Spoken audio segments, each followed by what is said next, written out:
Ito, CPAC First Vice Chairman Charlie Giroux, and CPAC Board Member McLaughlin and Associates Jim McLaughlin.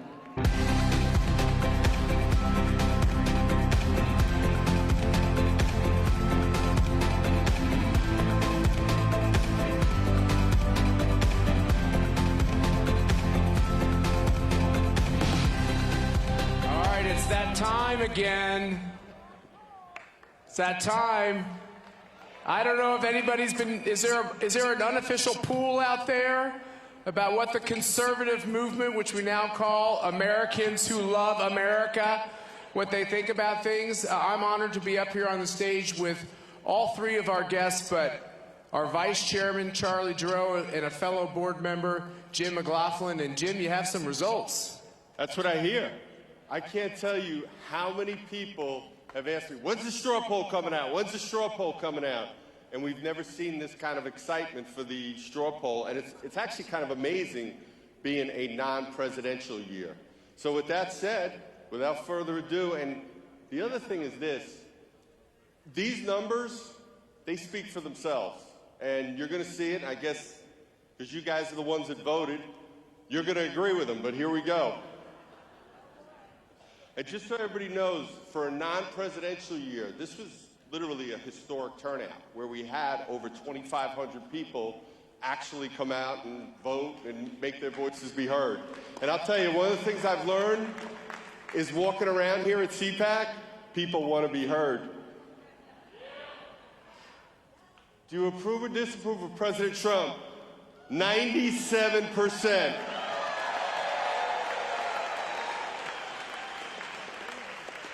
Nobody gets 97%.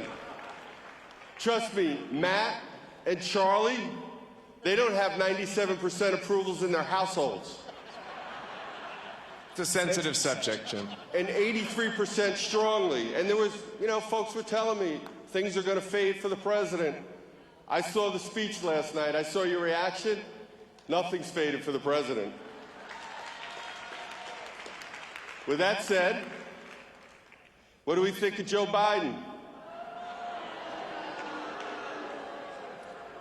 99% disapprove. 98 strongly. And I will tell you this. Now, I've been going to CPACs for close to almost 4 decades now. That's where Matt and I met years ago. He's older than I am. Just kidding. But, you know, you'd have times where Bill Clinton didn't have numbers this bad. Barack Obama didn't have numbers this bad. We just got back a national poll of all voters, and trust me, you look at Joe Biden's numbers now, they are horrible. And it's going to be interesting to see what happens. I don't understand, Jim. 1% approve of Joe Biden? I can't. I know, I think the back corner got some, what happened? Look, there's a lot of security, and as we tell everybody, it's anonymous. Some of the press must have stuck in. What are the most important issues? And remember, you could choose up to 3. Election integrity is number 1, 49%. Immigration, border wall, 48%. Constitutional rights, freedom, 43%. Then you have things like inflation, cost of living, 27%. Can I say something there, Jim? Yes, sir. I have all these people that say we can't talk about the 2020 election. And if you go around the country, if you come to CPAC and you talk to folks, everyone wants to talk about the election. But they don't want to just complain about all the illegal activity. They want to know what we're going to do. And so you gotta own it, you gotta understand it, and then you gotta address it. That's exactly right. Which do you think is the greatest threat to America's safety and national security? And originally, I'm going to tell you the history on this question real quick. I just had China, Russia, Iran, North Korea, and the Afghanistan question. Matt made me change it. He said, put in Joe Biden's incompetence. And I was like, well... Actually, I said right. Put in Joe Biden's incontinence, but you got real close. I mean, it's the same thing. But look at it. And we're seeing this right now again, there was a media poll that was out yesterday. More than 60% of Americans said the Ukrainian invasion wouldn't have happened on Donald Trump's watch, and that's with all voters. Now, one last thing, little housekeeping. When we're done, within, not maybe right away, but within an hour or two, all the results will be up there. We obviously don't have time to deliver all the results from the survey, but they will all be there. We believe in honesty and transparency in our surveys, just like we do in everything else. So now the question you were all waiting for, the straw poll. What happened? Who do you think's going to win? Who do you think's going to be ahead? Who? Chris Christie.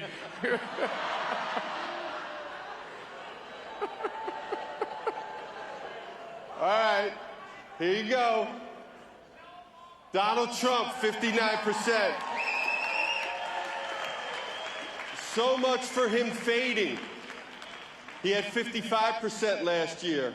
Ron DeSantis is at 28%. So, do you agree with those numbers? And look, and even the other candidates that get votes, they tend to be Trump-related.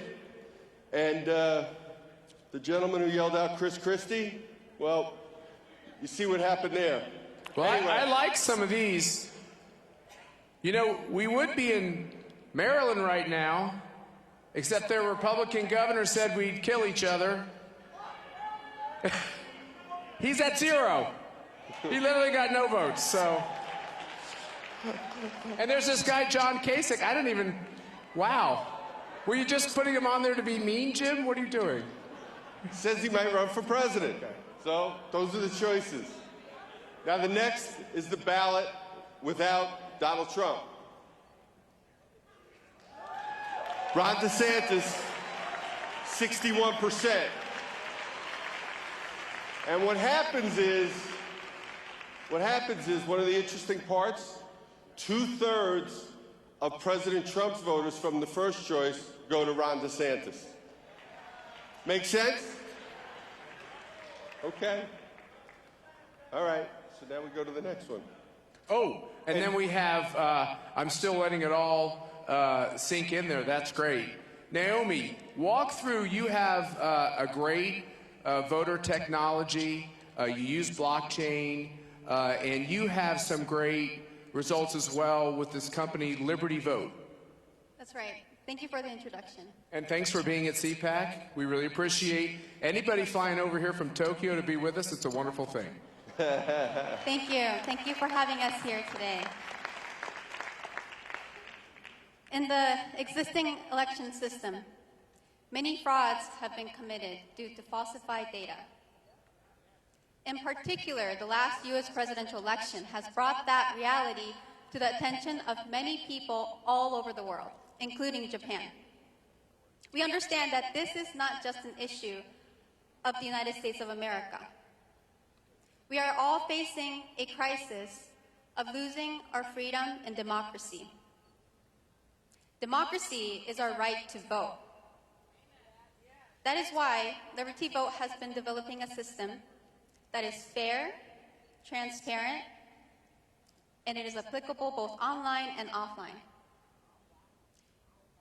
And in this system, people are authorized before they participate, making sure that they are individuals who qualify to be voting for this country. And in this system, nobody, not even the administrator of the system, can tamper with data. We no longer have to rely on a single entity to trust with our data. And above all, it allows participants to log back into the system and make sure and confirm that their votes have not been altered. And the process is clear, it's transparent, it is proof that election integrity is possible. And we believe that this CPAC 2022 is the right place to start. And we have great results, so I'd like to get right into them. There we go. I'm pleased to announce that we have had 905 people participate in our blockchain portion of this weekend's straw poll. We had 4 questions prepared, and all of them had great results. But I'd like to announce 2 of the 4 which I believe are worthy to mention. For the first survey question you see up here, more than 3 out of 4 people have voted yes to implementing blockchain technology to the election for more transparency. And I must say this is a very encouraging result. And the last question, thank you, whether conservatives need to be more active in virtual spaces such as the metaverse to fight against the big tech. An outstanding 93.2% have voted yes. And as Jim had mentioned earlier, all of these results will be on CPAC website later. We're so happy with the results, and it is such an honor to be here. Once again, thank you to all of those who participated, took the time in the blockchain portion of the survey. 1 person, 1 vote. For eternal world peace, let's make those votes count.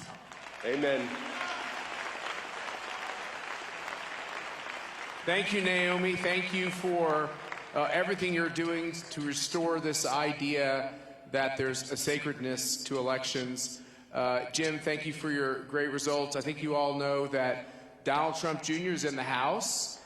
He'll be talking to you shortly. We have other great things to come, so stay with us. Thank you, everyone. Thank you.